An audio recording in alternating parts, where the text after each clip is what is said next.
500 years into the year of the Musan calendar, in Hanyang, a bolt of lightning strikes as someone questions the next opponent. A girl wielding a sword moves to strike her adversary. People used to say she wasn't destined to live as a woman, claiming she was born in the wrong era. The girl strikes her opponent once again, but he defends. She steps back before launching another attack. Through countless duels, she rose to the top, unmatched in swordsmanship. In all of Joseon, no one could rival her. Born with exceptional talent, she was now using her skills on her subordinates, a futile effort that felt like building a castle in the air. Suddenly, a sword attack comes from behind. She spins and defends, swiftly knocking the man down. She leaps into action, countering another attacker with precision. If she could overcome this hurdle, she would finally be allowed to go to war and sever the heads of the barbarians. One of her opponents looks around in confusion, trying to locate her. He freezes in shock as he feels the cold blade of her sword pressed against his neck from behind. In short, our female protagonist had no choice but to gladly wield her sword. Suddenly, someone shouts, "Stop!" calling out to the female warrior by name Chong Ha. The voice belongs to Kim Hong-jiam, the chief commander of the 5 Military Commands Office and head of the oldest military family in Joseon. Chong reluctantly sheathes her sword, while her father questions why she tries so hard to defy her predetermined fate. Having proven her skills, Chong demands he keep his promise. She reminds him, with a scream, that he vowed to send her in place of her sick brother. Kim Hong-jiam stares at her in silence before walking away, murmuring that he prayed to heaven to bestow the greatest talent upon his family. Yet, he wonders bitterly why such talent was given only to his daughter, one who bears a soft, leaf-like fragility. It breaks his heart. Disappointed, Chong also walks away. But her father calls after her, warning, not a single hair of her is to be harmed, and to never forget she must become the queen. Chong stops for a second before shouting at her men, instructing them to follow her, quickly stating if they show any openings like earlier, it won't be the barbarian swords but her that takes their heads. Such a commanding, strong character. She's incredible. The scene shifts to the morning. Someone urges the king to reconsider his order, since it's impossible to place Kim Hong-jiam's daughter as the queen. Questioning a woman who wields a sword, how can they allow this? The officials are afraid. They worry her sword, already stained with blood, might one day be turned against his majesty. The king, tapping on his chair, grows angry. For how dare they speak this way about a hero who saved the country? But the audience persists, urging him to reconsider. During the war, Chong endured immense physical pain, crushed bones, torn flesh, and suffered mental anguish watching her subordinates die. Yet, no matter how desperately she struggled, she could not escape the destiny heaven had set for her. What she wanted from her era was different from what the era wanted from her. The king places a hand on her shoulder, asking her to promise never to pick up a sword again. Chong hesitates, memories flashing through her mind, playing sword fights, hunting wild animals, and her father scolding her, calling her a stupid girl for doing so. She remembers laughing with her comrades, one of them teasing, the loser of today's match will treat everyone to refreshing wine. Chong mockingly states when she would ever be the one to treat them. The memories grow blurry. Tears stream down her face as she reluctantly agrees to the king's request. The scene shifts to Chong, sitting silently with a bowl placed before her. The king questions her if it's true that she killed concubine Hyben last night. Chong protests, exclaiming, "Why would she kill the pregnant concubine carrying the royal heir? This is slander." But the king, without listening, responds coldly, replies he feared the queen. "You stupid king! How could you conclude this without any investigation? Idiot, misogynistic king!" Chong pleads for her life, begging to be spared. But they grab her and force a poisonous liquid down her throat.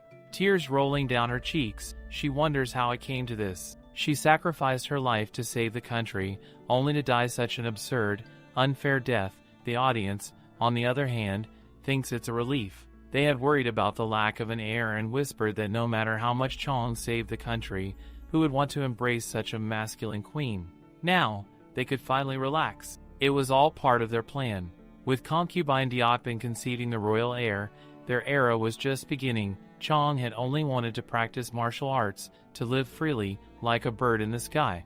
But now, she was dying, her talent unrealized. Furious and heartbroken, she vows that if there is a next life, she will never die like this again. With a sudden beep, the scene shifts. Chong wonders if heaven has answered her wish. Somehow, heaven had not abandoned her. She had been rewarded for her sacrifices even after death.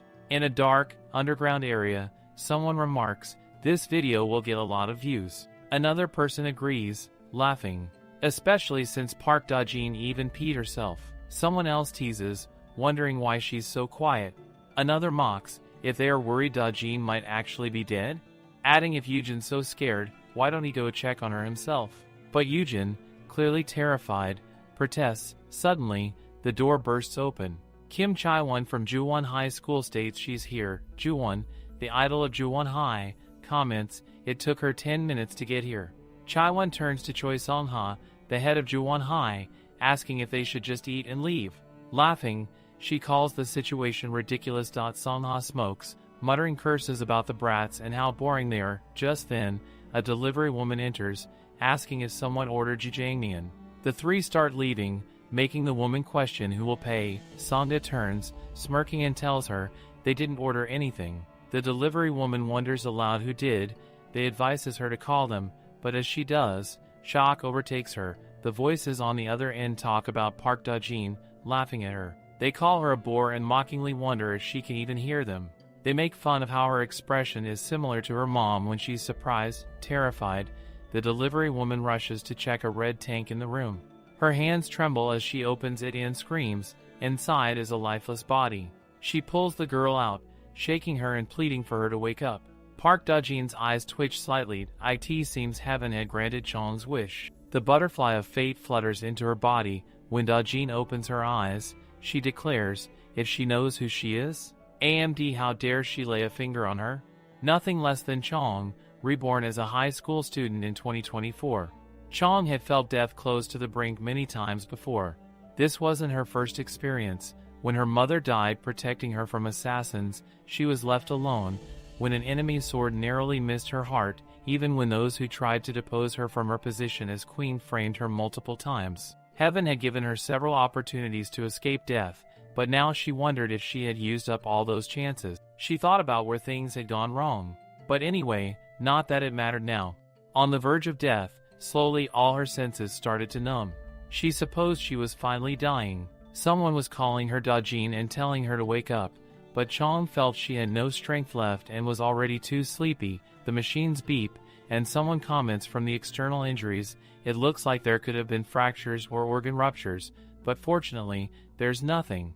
The beeping grows louder, and Da-jin wakes up. Chong wonders how she is alive. She scans the room, trying to think about where she is, and remembers that she drank the poison. But a thought crosses her mind, if this is the afterlife?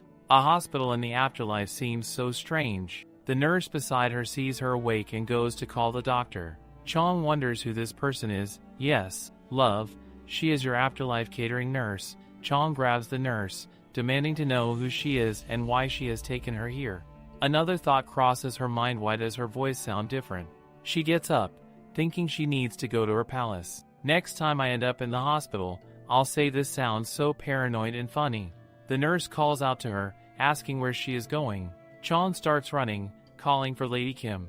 She passes by a window and comes back to see her reflection. She is shocked and questions why she looks like this. Reaching out for the window, she becomes even more shocked by the bright lights. She wonders if the people who framed her hired a shaman to curse her because there's no way she could be in this bizarre place. Her heart starts hurting, and she wonders what is happening. A woman comes running toward her, asking for help. The nurse points and calls for her to go back to her patient room. Chong is confused, wondering who Park Da-jin is while she thinks it is all a dream. After a brief pause, she declares, this is clearly reality. She concludes that she has been reincarnated into someone else's body. The owner of this body had been beaten to death while sitting on her bed drinking. Chong feels angry, wondering if the person committed treason or something. She sighs, realizing that 3 days have passed, and all she knows is that this is New Joseon, 500 years in the future. Looking around at the people around her, she tightly grabs her kin. She states she clearly told them, no matter how much time has passed, how dare they dine with her at the same time. Flames seem to come out of her mouth. The people stare for a while before thinking that she is simply acting out due to amnesia, since they were told she had hit her head. Da-jin curses them. This is so funny. A woman from behind taps her shoulder, holding a box of chicken pieces. She smiles and points out the hospital food must be bland. Pushes her to try this, even if she has forgotten everything she wouldn't have forgotten this taste. Dajin turns her head away, but the smell of the chicken catches her attention. She tells the woman to summon the palace food taster, adding, if that's difficult, then at least bring her a silver spoon. Her mischievous mind can't resist. The woman tries the food and responds, "This is so good that one could die while eating." Dajin takes the chicken and tries it. With her first bite, she is in denial about the taste, but her eyes begin to sparkle. She has never tasted anything like this in her life. The outside is crispy, and the inside is moist. She dramatically declares, "This is amazing." She is happy over how much the world has improved, thinking that such delicious food has been created. Wait until you try ramen, and everyone around her starts clapping. She waves them off, as there's no need to be impressed, commenting she has always been known for eating well and not being picky with food. In fact, she was reputed as a virtuous queen in the palace. God, what is this girl? She's so cute and funny. Made me laugh so hard. Suddenly, a reporter on the TV announces that their athlete is completely dominating the opponent. Everyone in the hospital room watches as the boxers fight. The reporter calls it a perfect shot. A girl with red headsets has just won a gold medal. Dajin is confused over seeing a woman fighting but gets joyful over the longer she stays here, the better it was getting. The scene shifts to an apartment. Dajin comes out of the shower, happy with how the water works even without a well. It was amazing. No matter how many times she bathed, it was always the same. She is also happy to be wearing trousers instead of skirts, feeling very comfortable. Stretching her legs, she is pleased, as she has never gotten the chance to do so before. She looks at the amazing moped floor and calls everything perfect. Her attention is drawn to a book on the shelf. She takes it down, noticing that it looks similar to her family emblem. She opens it and finds it is a personal diary. The diary contains entries about her past, including a day when she didn't lend her hun clothes or asked for stolen money to be returned. The entries conclude, "My very birth was a mistake. I just want to die like this." Dajin stares at the diary. The scene shifts to the past, where Dajin is standing, all beaten up, pleading with someone to save her. They grab her hand and bully her. Song-ha starts singing, questioning why she was born if she was just going to live getting beaten up by them, pointing out how many birthday lunches are left. Someone tells Song-ha, it's the last one. Song-ha mocks to make the last one special. Dajin becomes terrified and starts pleading to be saved. Song-ha swings her baseball bat, and when Dajin starts to resist, Song-ha knocks her down. What the actual hell is this? I mean, who do they think they are, bullying someone like this? While lying on the floor, Dojin keeps pleading for someone to save her.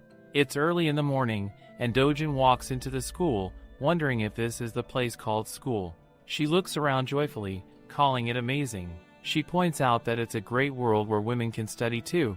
She means that men and women are different, and they are taught in a sacred place, shocked over how a woman bares her skin and shows off her beauty. But she snaps herself out of it, laughing and saying that she must see this world through glassy eyes to live in it. It's like asking millennials to live as Gen Z kids. Dojin stands all alone in a corridor, unsure of where to go. The scene shifts to a classroom. Chaiwon is picking her ear, clearly annoyed that because of Dojin, they were told to stay in the classroom. The teacher introduces Dojin, explaining that she suffered a head injury and doesn't remember much, and they need to help her. Song-ha stares at her as Dojin goes to sit at her chair. The girl with pink hair looks at her nervously, but Dojin is lost in her own thoughts, remembering how her mom told her there would be food at school. Mischief crosses her mind as she thinks about how they serve chicken. The teacher dismisses the class, telling them to enjoy their lunch. The kids start chattering excitedly about what's for lunch, and someone answers that it's meat today. Dojin asks the pink-haired girl for a favor, explaining that it's not a difficult request, she just wants the girl to give her a tour of the school for a few days. The girl abruptly stands up, and Dojin pulls at her sweater, telling her that if she helps, she won't forget to repay the favor. The girl pulls away from her, screaming about how she can't help when she's unable to do anything. Dojin becomes uneasy, sensing she might not be close with her desk mate. The girl adds that Dojin shouldn't talk to her and points out that she should remember. Before she can finish her sentence, Chaiwon smacks her head, reminding her about the class announcements and the punishment for talking to Dojin. The girl, terrified, responds, "1 hit. Wait, what is this nonsense? Who does she think she is?" Chaiwon, ready to smack her again, says the punishment has changed to 2 hits. But just as she's about to hit her, Dojin grabs Chaiwon's hand, shocking everyone. She demands to know how Chaiwon dares to hit her. Chaiwon mocks her, saying she's lucky, and grabs her hair. A thought crosses Dojin's mind. How is she grabbing her hair? Is she threatening her? Dojin screams, calling her naughty, and demands that Chaiwon explain what she's doing. Chaiwon responds, asking if Dojin really doesn't know what's going on. She thought Dojin was lying about losing her memory. Dojin asks what that means, and Chaiwon gets angry, wondering why Dojin is talking to her like that.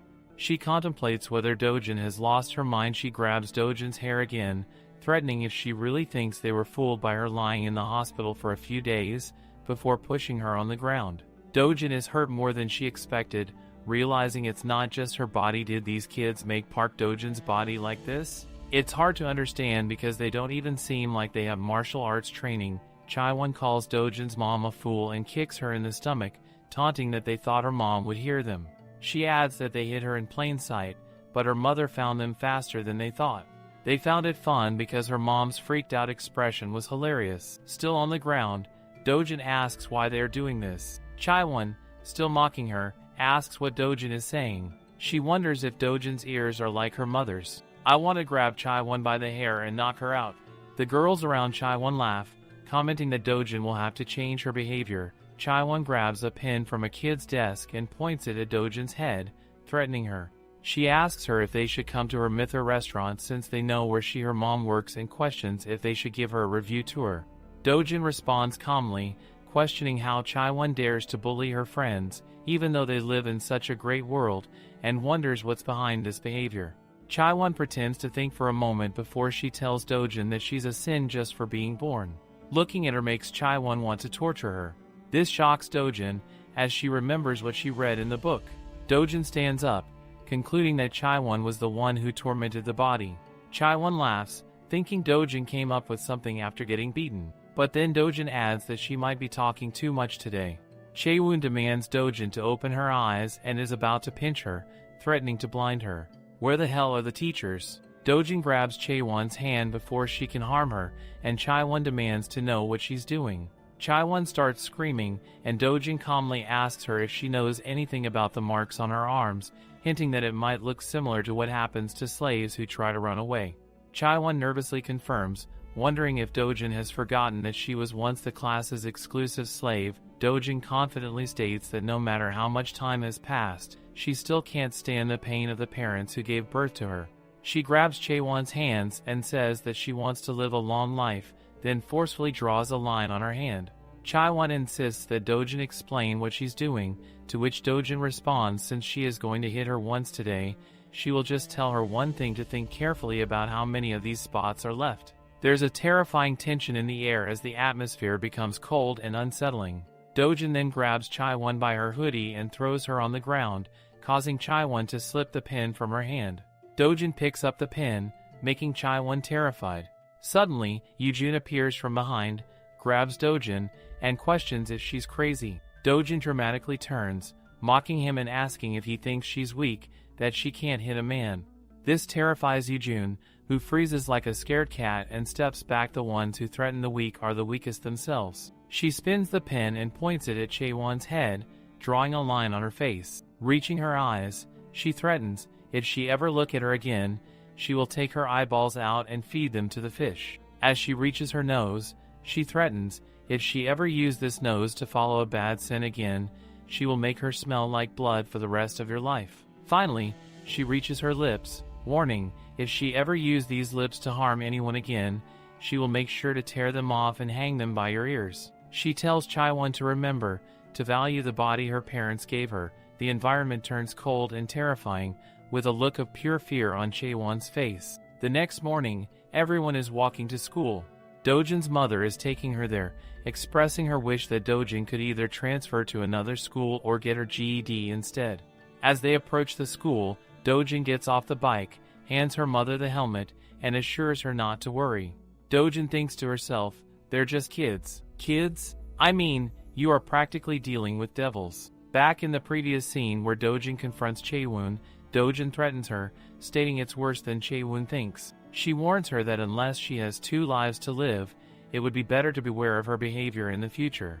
Fear visibly flashes across Chaewon's face. Yoo-jun, standing behind them, is astonished at how Dojin managed to knock Chaewon down in one go. Boy, learn your lesson now, or you might be next. Dojin ends the confrontation by handing a pen back to the kid Chaewon was tormenting. As she turns to leave, she looks back and asks Yoona if she's coming with her or not.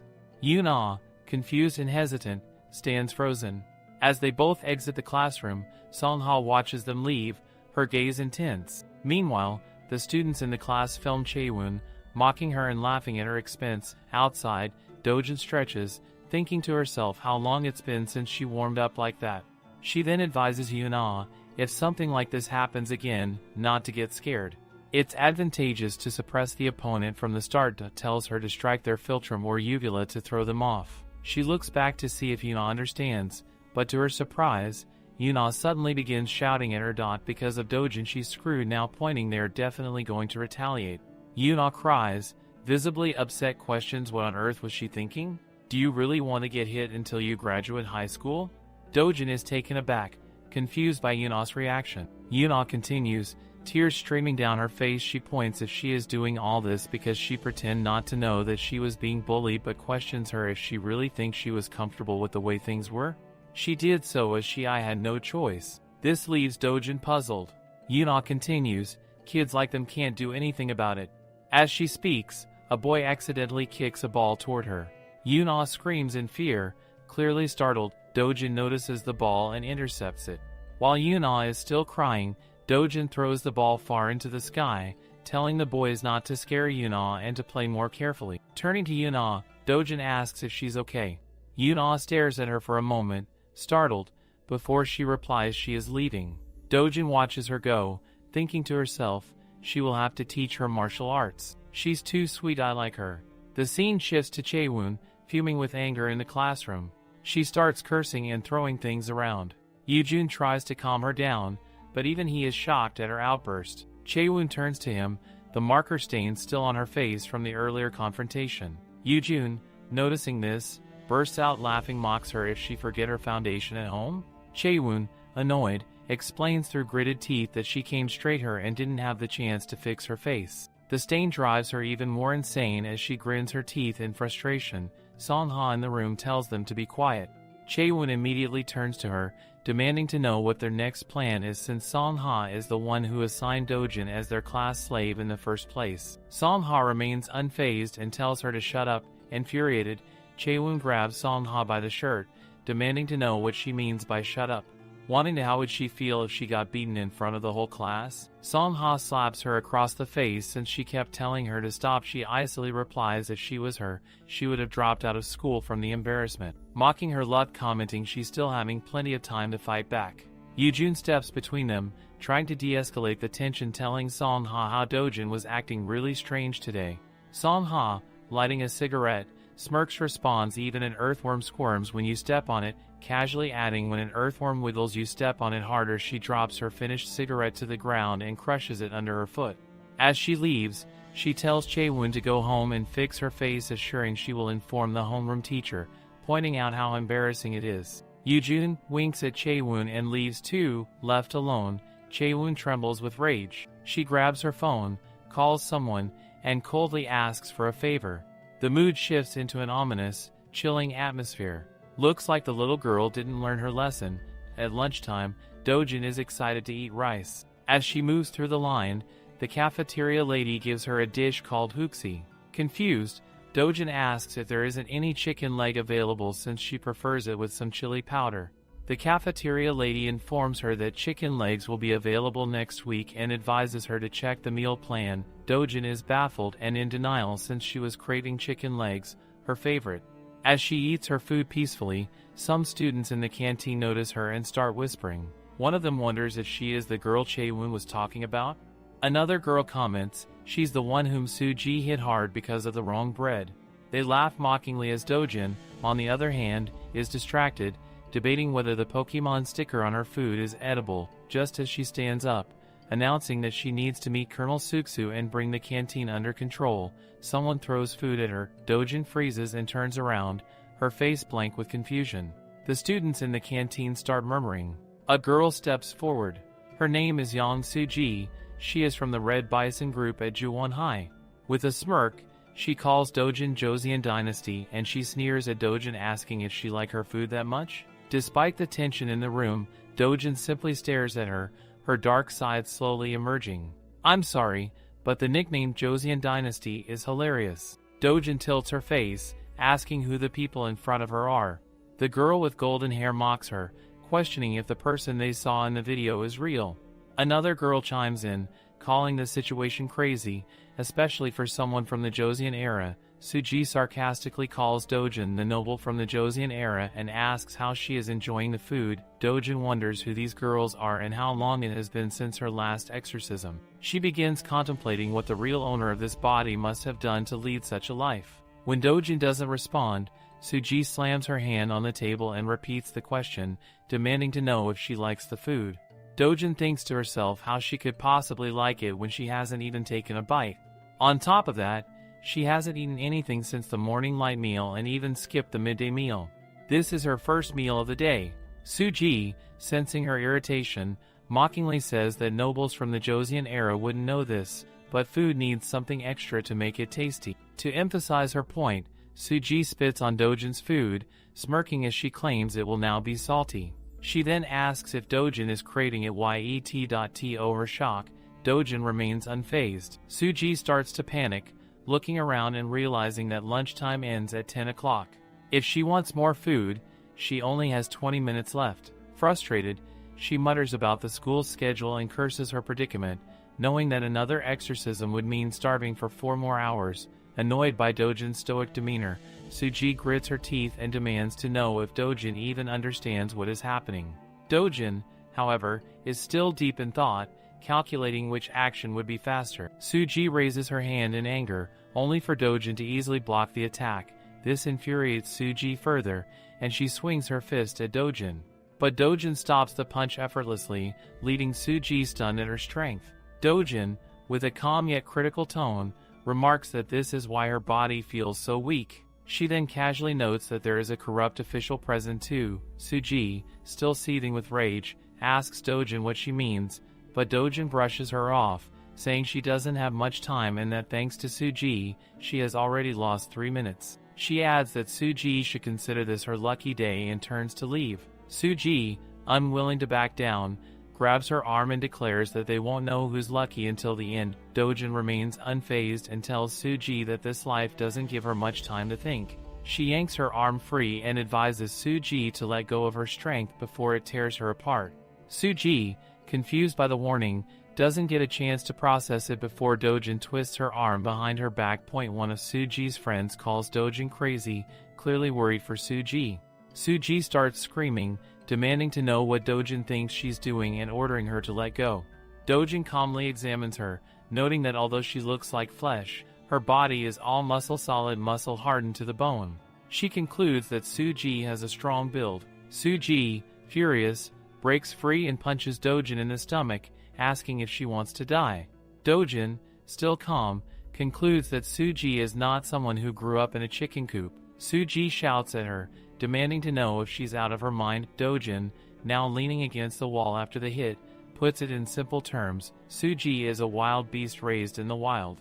An ominous atmosphere begins to settle as Dojin smirks, thinking it might be worth a try. Bro can never be serious. Suji, confused by the sudden change, warns that after a few more hits, Dojin will regret it. She adds that reviews are important and announces her intention to set things straight today. She orders her friends to pick Dojin up. The scene shifts to the classroom, where Yujun asks Chaewon why she seems so happy, questioning if she has gone crazy after getting beaten up by Park Dojin. Chaewon, playing on her phone, laughs and asks if she really looks that happy. Laugh all you want because your turn is coming up next. Just then, someone bursts into the classroom, announcing that Suji is beating up Dojin in the cafe. Chaewon, in excitement, drops her phone on the table. Looking at Samda, she confirms it's true, adding that sometimes people need to be beaten hard to come to their senses. Samda, on the other hand, wonders why Suji is there, knowing that it's her territory. The entire class starts getting up to see the fight, with only 10 minutes left until lunch ends. Samda decides to go, but before leaving, Chaewon asks if she's going to watch Dojin get beaten. Samda sarcastically asks if Chaewon hasn't gone home yet. Chaewon, engrossed in her game, replies that a student should finish their studies before going home. Samda places a hand on her hair, agreeing in theory but knowing Chaewon isn't studying. Chaewon, still distracted, wonders what Samda is talking about. Samda questions if Chaewon was the one to call Suji. Chaewon denies it, saying she would never do it as it would hurt her pride, adding she knows she is nothing without it. Samda, suspicious, places a hand on Chaewon's hair and warns her to be truthful, saying not even a dog would bite the hand that feeds it. Chaewon grabs Samda's hand and reminds her that she is stronger, pointing out that she has been lenient because of their friendship. This infuriates Samda, who grabs Chaewon's hair and calls her out for spouting nonsense. Slamming Chaewon's head on the table, she coldly states that she never considered her a friend, only a lackey. She tells Chaewon to look her in the eyes when talking and then leaves her bleeding, her torn phone screen lying on the table. Chaewon grins through her anger, blood dripping as she throws her broken phone across the room. Meanwhile, Samda walks through the corridor. Students make way for her, terrified of her cold and menacing expression. She keeps grinning, her aura icy and unapproachable, while she states she doesn't like to share. Suji wonders why she's the one getting beaten up, even though she threw the first punch in the cafeteria and dragged the fight to a wider area. Why is she losing now? The thought crosses her mind, has she become a wimp? But she denies it immediately. Amidst her confusion, she notices blurry figures in the crowd. People are whispering among themselves, asking if Suji, the leader of the Chonghong group, is really the one getting beaten up. They call her a weakling. At the age of 12, Suji had struggled to live up to her size. A memory surfaces. She's huffing and puffing during a race, and the PE trainer criticizes her, saying she's too slow and that a girl her size shouldn't be sluggish. Those words stung, and ever since, Suji made it her mission to live up to her size. A flash from her past life plays Suji wrestling with someone and winning. Back in the present, she doesn't even remember who Dojin is. There have been too many people she's beaten up. Another scene plays in her mind. Suji had tells Dojin to bring bread for her, but not from the school store. When Dojin hesitates, Suji repeats her demand with more force. Yuna has once brought her bread, but Suji finds it unsatisfactory. Sitting on Yuna, Suji explains why it wasn't good enough. Leveling up my foot, she is a legit psychopath. Yuna trembles under her, and Suji grabs a broom, throwing it aside as she threatens Yuna to bring better bread or face her wrath. Dojin starts crying and pleads with her to stop, but Suji paid no heed. Back in the present, Suji is furious and wonders how she's losing to a wimp like Dojin now. Dojin, on the other hand, looks at Suji and calmly remarks that she didn't dedicate her life to fighting only to see herself in such a state. She mocks Suji, saying everyone goes through a hot-blooded phase, and pulls out the ribbon from her hair, preparing to fight. Wrapping the ribbon around her hand, she gets ready, knowing that the basics of martial arts lie in footwork. Suji charges forward, fist clenched, but Dojin uses the ribbon to catch Suji's punch midair, pulling her forward and then landing a powerful punch. Suji is stunned, her jaw was knocked in an instant. Dojin's strength amuses Suji, but the gathering crowd makes her uneasy. The murmurs start. People comment on how Dojin deflected Suji's punches with just a string and point out that Suji looks exhausted. Even second-year students mock her, laughing at how their supposed leader is being humiliated. Suji trembles as she tries to stand, gripping her shirt tightly. Her fury begins to manifest, a dark aura surrounding her. She declares that everyone is dead now and charges at Dojin. Rather than being scared, Dojin looks exhilarated, thanking Suji for rekindling her old memories. As Suji rushes at her, Dojin recalls the days back in her previous life when they would gather in the marketplace to test their strength during festivals. Suji is utterly confused by Dojin's nonsense. Smiling, Dojin says the number of spectators is perfect and invites Suji to create an entertaining spectacle. Wrapping the ribbon around Suji's waist, Dojin begins executing a wrestling move. Suji recognizes it as wrestling but is baffled by how Dojin knows such techniques. Dojin shifts her stance, using Suji's center of gravity to her advantage, hooking her leg and pulling her off balance. Suji grows pale as she realizes Dojin is attempting a bent arm lock technique. She screams in disbelief, questioning how Dojin knows this move, having only ever seen it on TV herself. Dojin reassures her, telling her not to be scared. Furious, Suji yells, demanding to know how Dojin dares aim for her thigh, warning her that she's the youth wrestling champion. Unfazed, Dojin calmly responds, "A wrestler must have the right mindset." Suji, realizing that lunch break is almost over, knows she needs to end this quickly. Though she was once the best martial artist in Joseon, she's now trapped in the body of an ordinary high school student. Gritting her teeth, she wonders if she can still pull off the techniques she once knew, while Suji asks Dojin if she's ready to forfeit, but quickly dismisses the thought. It's too late now since Dojin has already touched the red bison of Juwon High. Suji declares she'll give Dojin a proper beating, cursing her as she pulls her up and questions if she regrets challenging her. Despite Suji's terrifying demeanor, Dojin remains calm. Suji attempts a back throw, using her weight advantage, but Dojin counters. She uses the flexibility of her waist and the momentum of the move to throw Suji onto the ground with incredible force. The crowd is shocked, murmuring in awe. Someone wonders if it was a reversal or a suplex, while another points out that Suji's back might be broken. Yujun looks over at Samda, who watches Dojin with a terrifying expression, thinking to herself that she's an interesting kid. Suji lies on the ground, still in denial over losing to Dojin. As Dojin approaches, she calmly tells Suji she'll take her leave for now, pointing out that her bones haven't fully matured yet. Taking a snack from Suji's pocket, Dojin remarks that she hasn't eaten anything all day. Suji slams her fist on the ground in frustration, unable to contain her anger. The crowd continues murmuring as Dojin walks away, completely unbothered.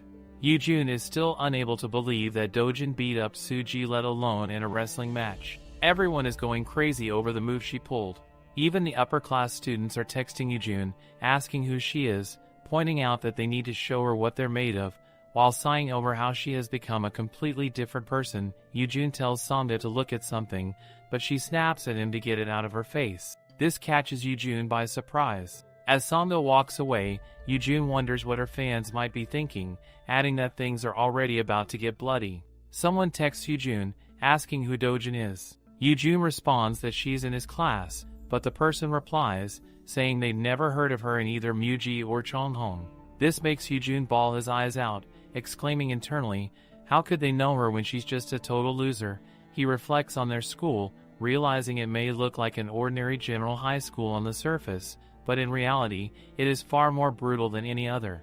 Juwon High School is a newly established institution that's only been around for 3 years. Half of its students come from Muji Middle High School, located in a wealthy neighborhood, while the other half hail from Chonghong Middle School, where all the tough kids gather. Due to its mixed demographics, the school is inevitably divided along middle school affiliations, which leads to frequent fistfights. It all boils down to which middle school comes out on top, determining who makes the first move and who takes the hits. Inevitably, with more real-world experience, the Chonghong kids have the upper hand over the Muji gang. At one point, someone places their foot on Yujun's face and tells him not to cause trouble at school. Yujun retaliates by calling them bastards, accusing them of using their money to buy people off. Not to be outdone, the Muji students began leveraging their wealth to suppress Chonghong. Thus, the cutthroat battle for dominance has persisted for 3 years. Of course, Samda attended Muji Middle High School, while Suji and Chaiwon went to Chonghong. Naturally, Chaiwon should side with Yang Suji. However, to balance the power dynamics, the Muji kids recruited people like Chaiwon. For Chaiwon, aligning herself with the wealthy Samda is more advantageous than supporting the unimpressive Suji. As a result, she hangs out with Samda, but truth be told, Samda treats her like garbage, and as for Yujun, he's at this school simply because it has amazing food. Bro, same. I love yummy food, it makes me drool so bad. Watching Dojin, Yujun suspects she might be there for the same reason. When the class ends, the teacher asks the students to memorize the material, mentioning that today's lesson was easy. Dojin quickly turns to Yuna, pleading with her to show the lunch menu. She explains that it gives her peace of mind to know what's for lunch. Yujun observes her and wonders how someone who has been ostracized could try to take over like this. The scene shifts to someone hesitating as they rub their hands anxiously. Finally, they walk in. Someone questions why they did it, stating that these days, everyone has coffee machines, so it wasn't necessary. The old man they meet notes that the woman doesn't look like a Muji mom and wonders if she's here to apply for financial aid. This scene was so heartbreaking, bawling my eyes out. Dojin's mother stutters as she begins speaking, explaining that some kids from the same school attacked her daughter. Her stuttering causes the man to wonder why she's so nervous. Eventually, she manages to say that the attackers wore the same uniform and had the same color tags. She adds that there was a boy and a girl with short hair. The man immediately realizes it's likely Chaiwon. She then describes a girl with yellow hair and mentions that she overheard her name. However, before she finishes, the man interjects, already knowing it's Songda. When she finally says the name, he cuts her off with a strange expression and asks if she's sure. The scene shifts again as Dojin's mother leaves, with the teacher assuring her that they'll get to the bottom of it and stay in touch. However, internally, he is relieved to let her go since she couldn't even remember the names properly. He knows that the headmaster will flip if he finds out. Just then, the headmaster appears and questions what he's doing. The teacher panics, thinking the headmaster was supposed to have a meeting outside today. The headmaster, Choi Taeyum, persists in his questioning. The teacher finally tells him about the fight between students. When the headmaster asks if Songdae is involved, the teacher hesitates before answering yes, but quickly adds that it's nothing to worry about since kids fight and make up all the time. He assures the headmaster that everything has already been taken care of. However, with an ominous aura, the headmaster orders the teacher to bring the woman to him. Ji means widely renowned, and 1 stands for Jade Pendant. The headmaster explains that the name signifies value recognized far and wide, emphasizing that the school was not built to have its reputation tarnished by incidents like this. He then mentions Dojin's mother, acknowledging that she must be quite surprised. Dojin's mother reluctantly suggests reporting the matter to the police, reasoning that tracing the location of the call would be the right course of action. The headmaster produces a student profile and, stating according to Dojin's mother, the number in question is invalid. However, he points out that there was one student who recently transferred and wonders if they could be involved. Looking at the photo, Dojin's mother recognizes a similarity and demands to go to the police station. The headmaster interrupts with a dark aura, explaining that children today are different from how they were when they were young. Even with evidence, the juveniles often avoid punishment by using the law as an excuse. He warns that stirring up a hornet's nest ambiguously like this could lead to frightening retaliation. Addressing the fact that she came to him first instead of the police, he subtly points out that she must be just as concerned about her child as they are about their school. Concern my foot, you Anki, care about you school, stupid head.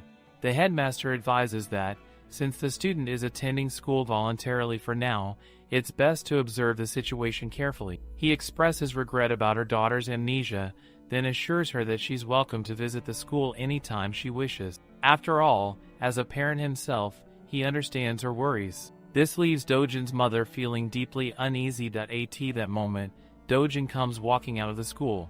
She waves at her mother, questioning how long she's been waiting, reminding her that she could have gone home alone.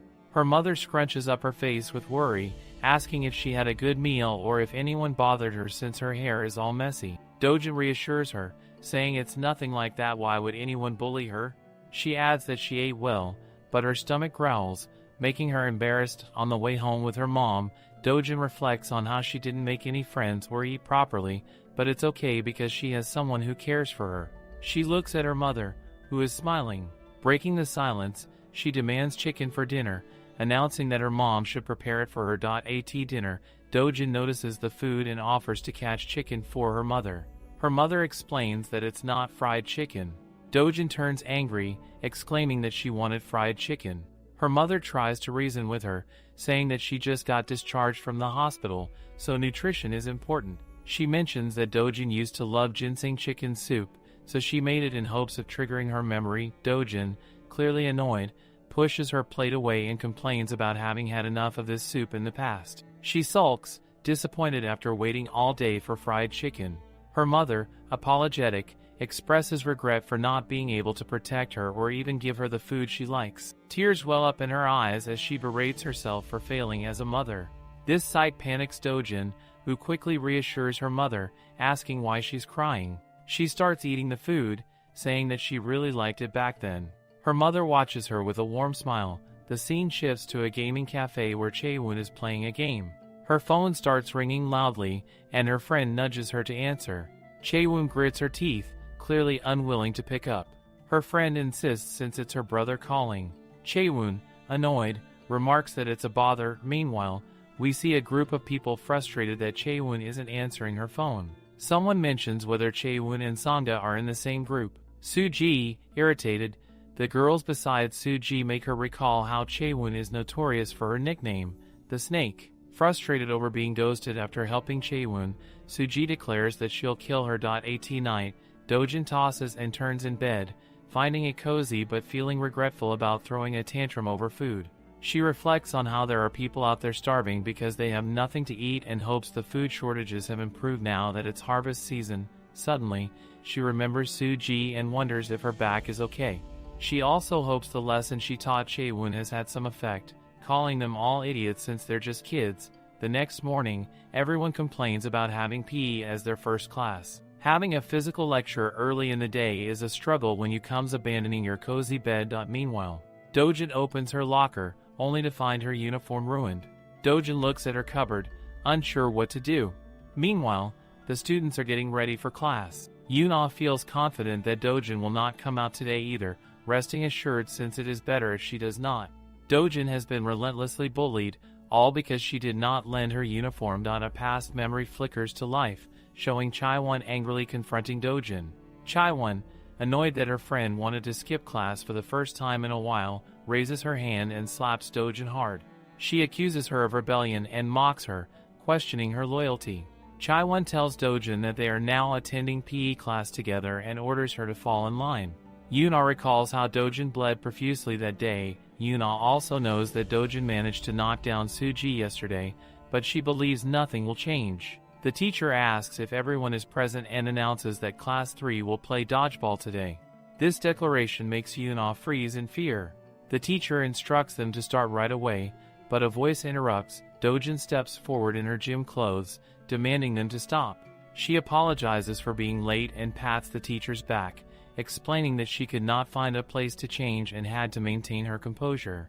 The teacher acknowledges her excuse and announces for the game to begin, advising the students to come to the gym room if something happens. Yoojun, on the other hand, watches her closely, still wondering how she managed to come out without her gym clothes. He glances at Sangda, contemplating whether she has a plan. Behind him, Chaewon stares at Dojin, unsettled.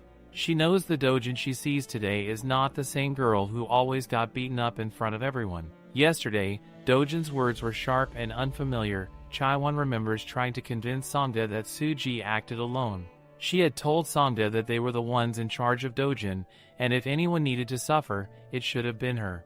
Chaewon, thinking it is too risky to face Dojin alone in her current state, begins plotting. She decides to push Dojin with numbers and take the initiative first. Turning to the other kids, Chaewon rallies them. She explains that Dojin is not in her right mind and tells them this dodgeball session will not be like their usual, entertaining games. Instead, today will be different, and they will go crazy. On the other side of the court, Dojin wonders aloud what kind of training this is. Yuna nervously picks at her nails, knowing this is not just dodgeball. She explains to Dojin that they cannot go out of bounds even if they are hit by the ball. The students can kick the ball as hard as they want. It is murder dodgeball. Suddenly, a ball zooms past them. Dojin asks Yuna again what kind of training this is. Yuna grabs her hand, urging her to run. She describes it as rats trapped in poison. Chaewon calls them idiots, advising them to stop screaming and focus on catching the ball. She mocks their running skills and tells them to try harder, pointing out that if they catch the ball, they can change places with their opponents. Chaewon throws the ball to Rak, who graduated from Muji school as well. Catching it easily, Rak laughs and encourages her to do her best. He then hurls the ball toward Yuna, but she dodges it just in time. This leaves Dojin confused. Chaewon starts targeting her victims one by one, knocking them out as she throws the ball. She mocks those who cannot keep up and throws the ball back to Rak. Dojin watches, bewildered, questioning if they are supposed to keep running forever. She cannot run any longer, especially since she is wearing socks today. When Dojin jumps, she notices the ground becomes unnecessarily slippery, but she refuses to remove her socks. The thought of showing her feet to these lowly creatures goes against her principles. Even in Joseon, people understood the significance of foot modesty. Wow, Chaiwon taunts Dojin for spacing out. Rak also warns her that if she keeps standing still, she will get hit. He throws the ball, but Dojin defends herself, instinctively contemplating whether she should take out socks or not. This surprises Chaiwon, who questions how Dojin managed to block the shot so well. Chaiwon realizes she needs to eliminate distractions first. She throws the ball aggressively, hitting people one by one and causing them to cry out in pain. Laughing, she mocks them, reminding them that it is her hitting them, not anyone else. This sickens Dojin. Chaiwon calls the others idiots for failing to dodge or catch the ball. She reminds them that catching the ball allows them to switch places with their attackers. Dojin looks at the fallen students around her, thinking, what kind of training is this? Chaiwon assures Dojin that she cannot defeat their numbers. Smirking, she declares she will continue hitting her relentlessly, making her suffer for yesterday's humiliation. She promises that Dojin will get hit over and over, unable to cross the line Chaiwon has drawn. Meanwhile, the scene shifts to someone talking to their father. The person reassures their father about their leg, throwing it high into the air and touching the class number board. The father seems concerned, but he brushes it off, saying he are fine. So we finally got our male lead. He enters the classroom and tosses his bag on the table. Looking out the window, he wonders if PE class has already begun. Removing Hwa's shirt, he opens his locker, only to find his gym clothes missing. Dojin asks her fellows if they are all right. She knows they are all banged up, so she decides to turn over a new leaf. What good are the convictions she can cling to? The guy in glasses asks her if she's all right. Chaiwon is impressed to see Ji-suk still having the stamina to stand. She throws the ball toward him, mocking that he knew when to back down. But before it approaches him, Dojin blocks it. He is shocked to see her block it. She bounces the ball on the ground, questioning if she can throw the ball now, too. Holy, this was so cool. Legit cool scene. The out team is in now, and when Chaiwon and Rak believe it's their first time in here, they are confused over what Dojin is doing as she ties her laces. She throws the ball toward Rak, knowing that if it hurts, it's not flowing. He gets knocked down. Ji-suk throws it back to Dojin. Dojin believes during the time for training, crossing the line. If someone's dare to be arrogant, they will pay the price of their action. While Chaiwon goes to catch the ball, Dojin jumps up in the air and throws the ball toward them, knocking out two people at the same time. This makes Chaiwon furious. She realizes how much her athleticism has improved while she was in the hospital. Yesterday wasn't just luck when she took down Suji. Yuna is impressed by Dojin's jump too. The ball comes to Yuna now, and she wonders if she can pass this. She throws it with very light energy, making Chaiwon pleased. At this rate, she's practically passing it out. But to her shock, Dojin again jumps to catch the ball, making Dojin very amused, wondering not to mess with her. Unable to believe when Dojin catches the ball, she knows it's not just concentration on the ball but pure raw athleticism and reflexes. Dojin balances her center of gravity by putting strength on her toes and right hand. If it were an ordinary person, they would have fallen without even thinking about balance. Dojin throws again, knocking out another one. This makes Chaiwon very furious over the fact that they are unable to catch a single ball. Girl, if it's that easy, then why are you not catching it? Chaiwon huffs. Ji-suk stands there, admiring Dojin as it feels like she is striking the nearby opponent with her bare hands. Chaiwon is fuming, denying it. She's so pissed off that she could die. She doesn't want to be humiliated in front of Samda again. She looks at Samda, and Samda waves her off. Chaiwon grabs her head, commenting, "This isn't right. This isn't how it's supposed to be." Wondering they haven't had a real fight yet. She is scared for no reason. Chaiwon comments that it doesn't matter if it's class, she will just beat her up. She grabs Dojin by her shirt, asking if she's hopped on something since she's been acting up since yesterday. Dojin, unfazed, demands that she show some respect while training. Chaiwon pauses before stating that, besides, aren't there a lot of people watching them? Mocking a truly strong person is someone who can win without crossing the line. She grabs Chaiwon's hand, then pushes her inside the circle, making Chaiwon grit her teeth, Dojin tells her she can grit her teeth all she wants since it's the best medicine, swinging the ball to give her plenty. Chaiwon looks at the ball, thinking she has to catch it but wonders why it's so fast. When the ball hits her face, she gets knocked to the ground. The ball bounces back to Dojin. Chaiwon calls her crazy, and Dojin again throws the ball to her, reminding her of what she told her yesterday, that she should cherish the body her parents gave to her. Dojin comments as she bounces the ball, a good student follows their elders' teachings. As she is about to throw it, she screams if Chaiwon knew who she was to force her to reveal her precious foot, and throws the ball to hit her face. Chaiwon then pleads for her to stop. Getting the ball back in her hands, Dojin states Samda is the only one left. At the same time, a figure strides confidently toward them across the ground. Samda smirks, finding it intriguing. Dojin joyfully tells Samda to get ready to catch or dodge it if she can.